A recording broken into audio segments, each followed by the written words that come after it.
to Ideagen TV.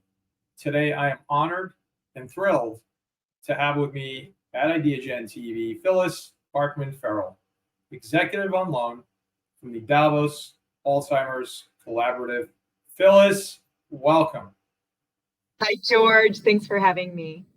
Well, Phyllis, it's always incredible to have you on Ideagen TV with us to share the incredible insights, perspectives, and the impact that you're making to change the world. So I want to launch right into this interview because I know we're excited. We're excited to hear from you.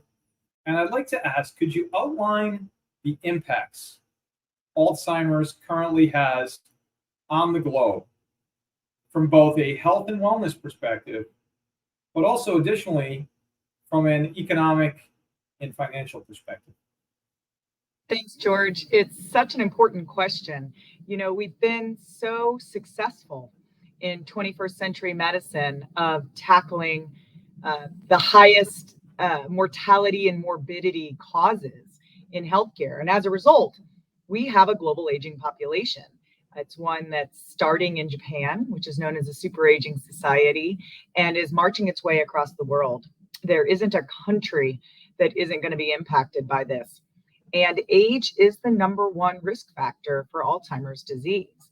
So as a result, it is a financial burden, but not just on the health system budget. It's also a financial burden on the social security budgets, the social systems, the fact that we now have more people of an older age than we do as a younger age. So every single one of the ministers in these government organizations and institutions need to be thinking about, how do we deal with aging brains? How do we deal with longevity? And as it relates to Alzheimer's disease, how do we slow down this disease so that it doesn't take away these quality life years that we all want when we're getting older? We all want that.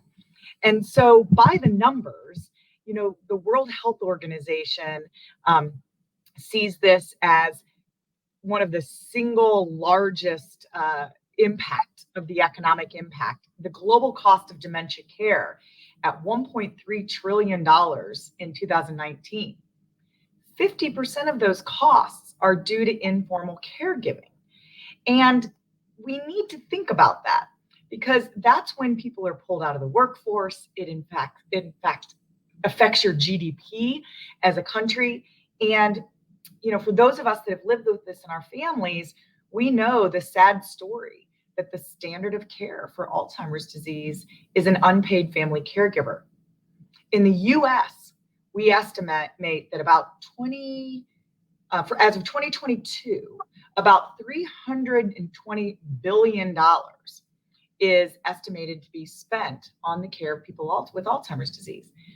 Then an additional almost $300 billion in unpaid caregiving. And by 2050, the number of Americans living with Alzheimer's is expected to reach almost 13 million people, which would bring our total cost here in the US to nearly $1 trillion. You're starting to talk about 1-2% of our GDP. And so these are things that we can impact by taking better care of our brains, thinking about brain health, and making sure that the innovation that we've been so successful with here recently is able to get to the right patients at the right time so we can slow this disease. So it's incredibly exciting to hear where we are, the impacts on the globe, the progress. What about the mission, the overall mission of the Davos Alzheimer's Collaborative? And then your specific role. I know it's an all-encompassing role. And I know you're so excited to be leading this charge to create this impact and change across the planet. But what is it? What is the mission of the Davos Alzheimer's Collaborative? And then what are you doing there? Well, I'm so glad to be able to talk about it. So we've been incredibly successful as a community, advocacy and scientific community in Alzheimer's disease, to see some of the world's largest multilateral organizations sign on to put dementia at the forefront of their agendas. Everywhere from the World Health Organization, which already I mentioned, OECD, the G7, the G20, and we've really been so successful there. However, what we were finding is that these policy communiques were not actually making a change at the bedside of patient care. And so someone with Alzheimer's disease today was getting pretty much the exact same care that they might have gotten 30 years ago. So we took a look at that. And what we found is it takes almost 20 years for a new innovation in the research setting to make its way into clinical care. Well, Alzheimer's disease is a progressive neuropathological disorder. We don't have 20 years to wait for these scientific innovations to get into clinical practice. So we did some research, and what we found is there were two very, very large global health initiatives, Gavi and CEPI, that were really making progress in communicable disease and immunizations, vaccines. Some people have heard of COVAX. Well, those were actually started by the World Economic Forum. And well, why is that? Well, the World Economic Forum is the place where the public sector and the private sector can come together. And I know that's something the Ideagen is also super passionate about. So we lobbied the World Economic Forum, and they agreed to kick off, together with the Global CEO Initiative, the third major global health initiative. And that is called the Davos Alzheimer's Collaborative, or DAC. So as part of the system preparedness program of DAC, which I'm leading as an executive on loan, our goal is to make sure that these innovations that are happening in academic and research settings are actually getting out of those research settings and getting to the bedside, making sure that the clinical care workflow for patients changes so that patients can benefit from the success we've had on the research side. Just absolutely profound. And it's been cited that the rate of people living with Alzheimer's is projected, and this is just shocking to even think about, to triple to 50 million people, from 50 million people, and this is just hard to wrap your head around, to over 139 million people by the year 2050. What are the causes of this rise in Alzheimer's worldwide? What could we be looking at here that is going to contribute to this staggering increase from 50 million to over 139 million people by 2050? Well, the number one risk factor is age. So this is something we actually need to celebrate. By the same token, what we know now is about 40% of dementias can actually be prevented through lifestyle and behavior changes. So things around a Mediterranean diet, exercise, tightly managing your blood pressure, quitting smoking, and getting 7 to 8 hours of sleep every night. And so you can think about how those kinds of changes, as you're seeing increases in diabetes and cardiovascular, metabolic disorders, how that can have the same detrimental impact on the brain health. The other thing that's happening is Alzheimer's disease was always thought of a disease that really impacted the high resource countries, the ones with the longest lifespans. Well, now the LMICs, the CAGRs for the low and middle income countries of the growth of this disease are just astronomical. And that's because we've been so successful in actually corralling the other issues of mortality. So now in these low and middle income countries, we need to make sure that brain health is seen as on the public health agenda. Actually, we need to make sure that brain health is on the public health agenda in our high resource countries as well. It's not something that even in the United States people think about. Diabetes, cardiovascular disease, smoking cessation, those are all things that we've heard about. Infectious disease, of course, as we've all learned through this pandemic, but Alzheimer's disease is fatal. It's more fatal than COVID, and it's more long lasting. And so we need to find a way to take our brains seriously and treat them like the very, very important organs that they are. Yeah, it's just incredible to hear. And it is heartening that it is the number one risk factor being longevity. that's contributing to the staggering increase in Alzheimer's, while at the same time, it's unimaginable. You just can't comprehend the amount of time, care, the dedication of healthcare professionals that will be necessary, all of these factors that will be involved in a tripling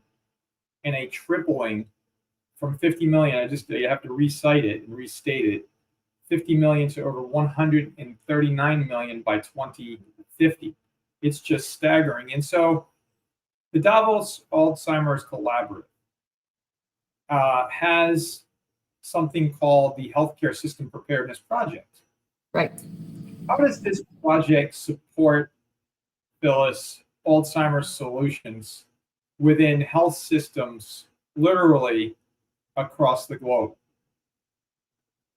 One of the first things that's really important is that we disentangle the word Alzheimer's from dementia. Alzheimer's is a pathological definition of amyloid plaques and tau tangles that are building up in your brain. Dementia is a set of symptoms that actually refer to the very, very late stages of this disease. One of the things that's really a big, big, big innovation in the last 10 years is that we can now actually see the pathology in the brain in a living brain. We don't have to wait for someone to pass away and do, an autopsy, because there aren't too many living people who volunteer for brain biopsy. And so we can now, using imaging and PET imaging, we can actually see these pathological markers in the brain. What we learned is that the pathology starts 10 to 20 years before symptoms. So what that means is the Alzheimer's that we have in a mental model, this late stage dementia syndrome, is actually like trying to treat cancer at stage 4. You're never going to have as much success as if you catch it at stage 1. So one of the things that we're doing as part of the System Preparedness program is recognizing that we have a basic patient workflow problem. We have wonderful innovative diagnostics that allow us to catch cognitive impairment as early as subtle signs and symptoms start.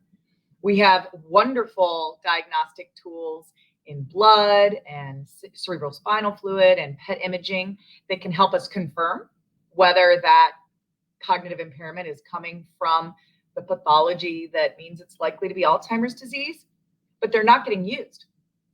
They're not getting used because we have a patient and a care workflow and a set of operational barriers in our health systems that really cater to this late stage mindset. So what we're doing in the Health System Preparedness Initiative, it's not sexy. It's basic blocking and tackling. It's take one of these clinically ready innovations, put it in a health system, a real world health system. Let physicians and healthcare providers and administrators, let them work on using these innovations and collect all the data around operational barriers and facilitators to these innovations getting used. And what we find is there's lots of little things that make it very, very difficult for these wonderful new innovations to actually get to a patient. So let's identify those using a good evidence basis. And then let's go after them as a field one by one and knock down those barriers so that no one's waiting 17 to 20 years for these innovations to get to their mothers, their fathers, their aunts, uncles, or in some cases, ourselves. And that's really what we're doing as part of health system preparedness. We're really excited. We have 19 programs that are live in 12 countries, turned that on in just 18 months.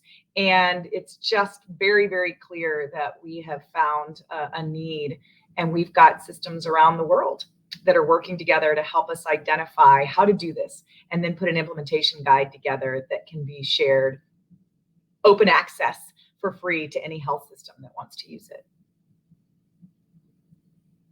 It's just so profound and so just incredibly inspiring, Phyllis, to hear your passion, to see your passion, and to know, as I know, and so many millions now will know, how important and how dedicated you are to this work, and perhaps most importantly, the impact that you're having.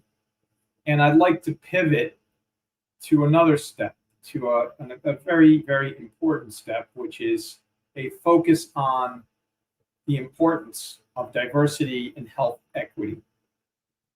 Why is it so important to have this diversity and health equity within the Davos Alzheimer's Collaborative?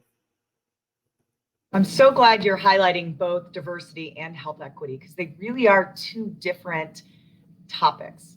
As it relates to diversity, most of the research that has been done to understand the biology of this disease, the biomarker work, the cohorts, the research, has been done in high resource countries, often of European descent. So most of our knowledge about the underlying biology of the disease comes from those countries. And as I mentioned earlier, the rate of growth in low middle income countries of this disease is significant. And by not making sure that low and middle income country participants can be part of clinical trials, whether those be registries or biomarker trials or therapeutic trials, by not making sure that they're included, we're probably missing a lot of understanding about the biology of the disease. And the faster that we figure that out, the faster we attack not just Alzheimer's disease, but all the related dementias.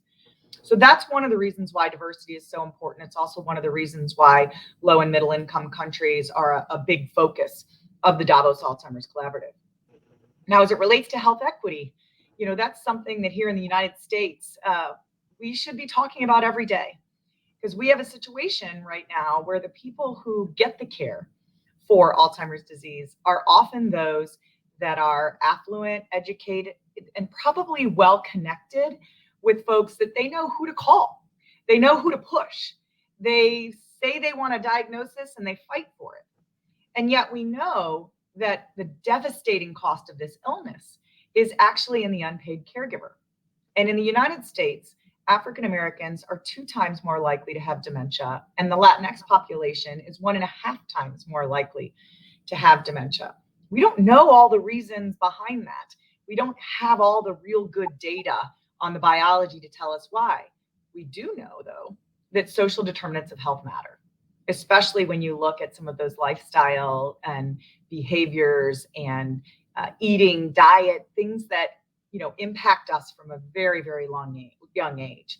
And so making sure that no matter where you are in the United States, no matter where you are in the world, you have the same access to the diagnosis if you want it, to the therapeutic if it's available and you want it, and most importantly, to the caregiving support and respite and all of the post-diagnostic support.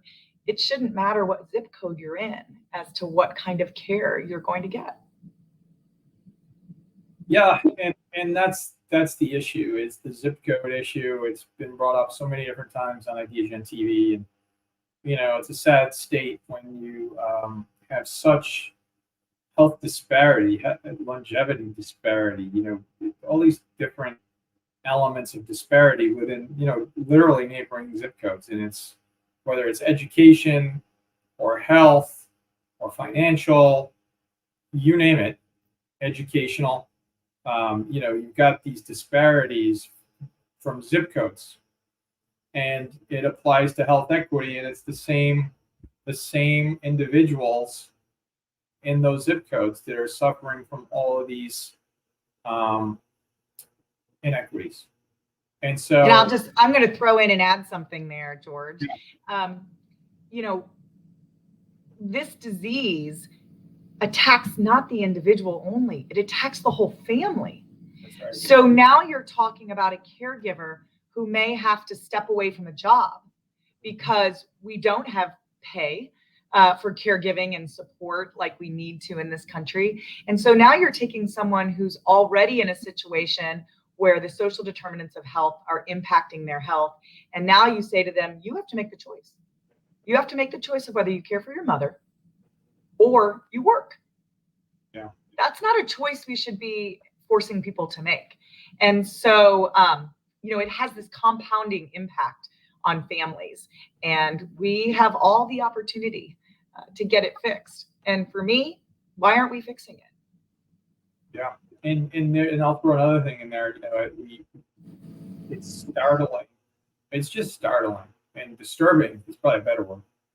Disturbing to see the numbers of individuals. 50 million today to over 139 million by 2050. And based on what you just said, you could at minimum double the number of 139 million of those impacted family members or caretakers and friends and on that are Absolutely. impacted.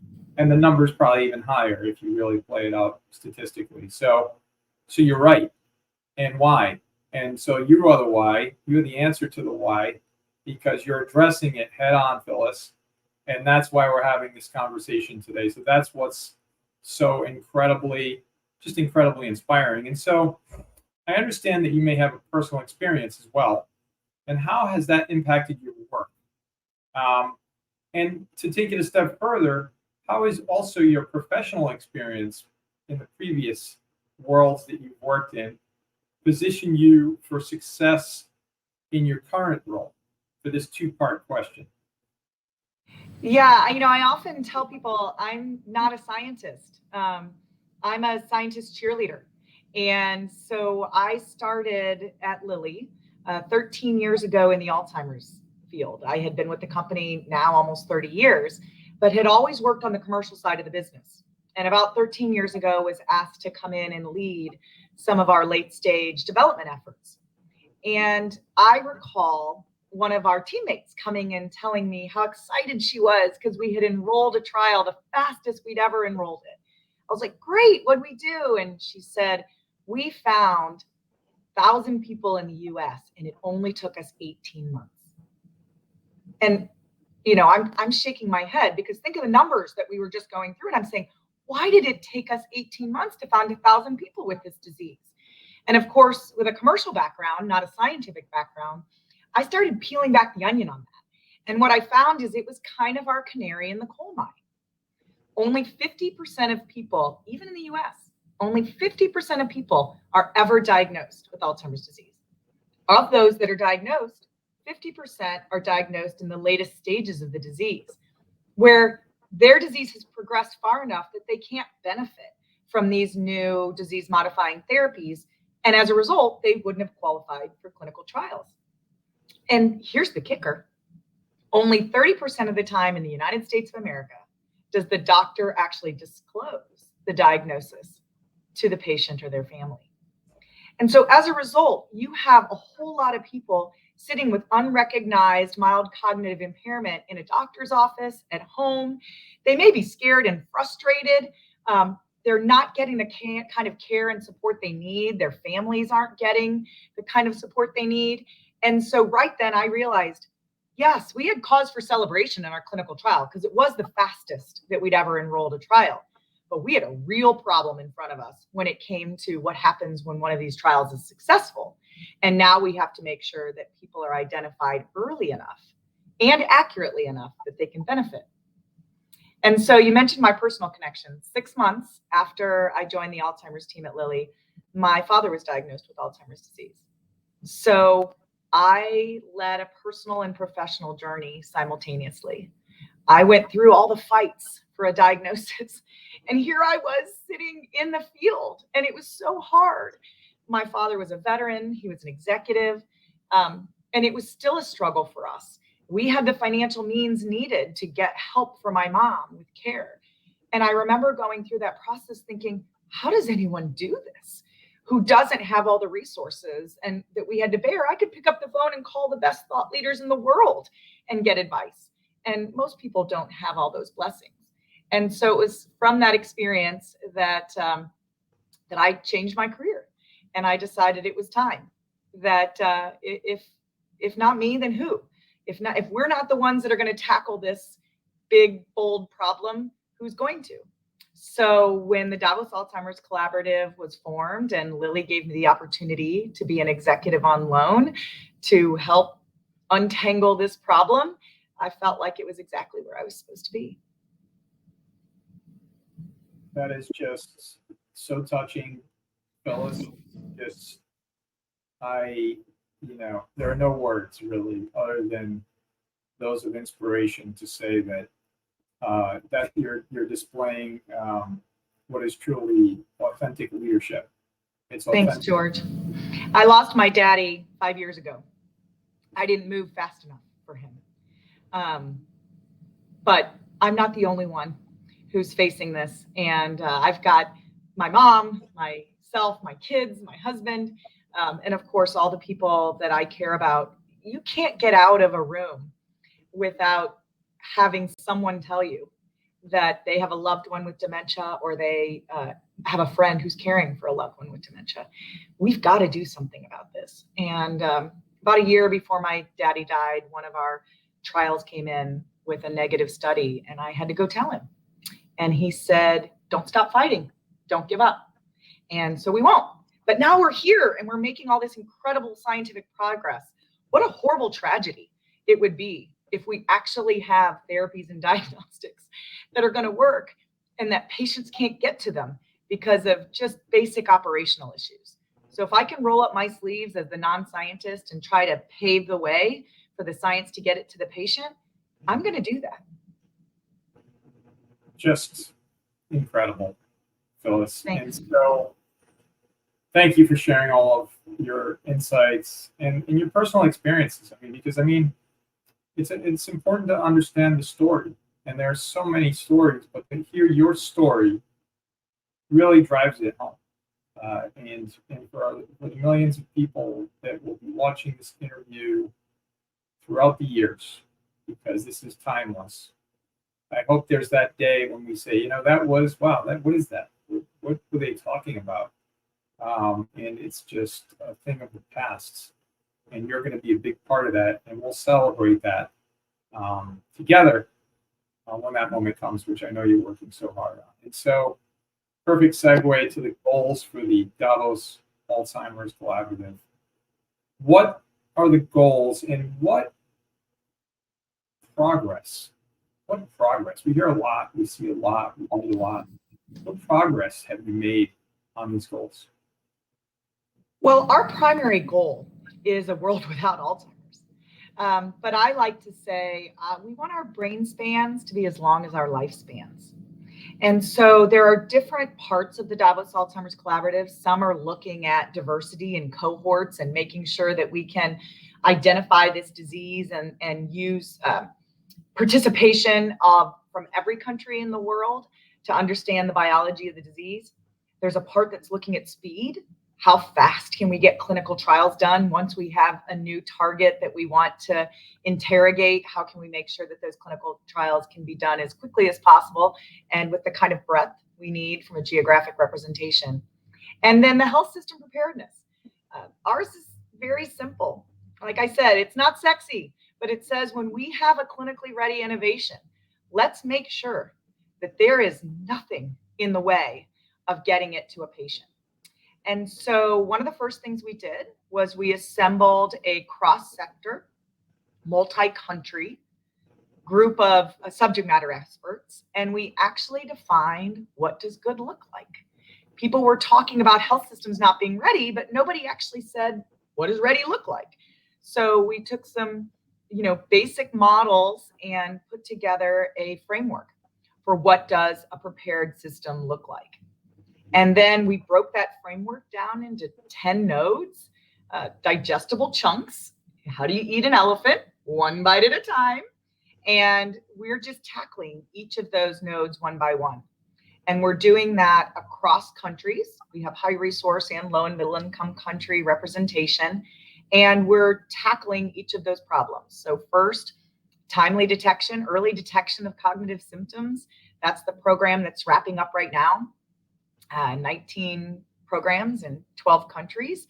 And the blueprint, the implementation guide, will be open access and launched by the end of this year. Then we're going to look at accurate diagnosis.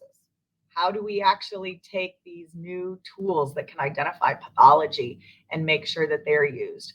That program's kicking off right now. We're also going to look at behavior and lifestyle, diet, exercise. How do we make sure that people know that there's actually something you can do for your brain? Alzheimer's is not just a normal part of aging that we need to accept. We can fight it.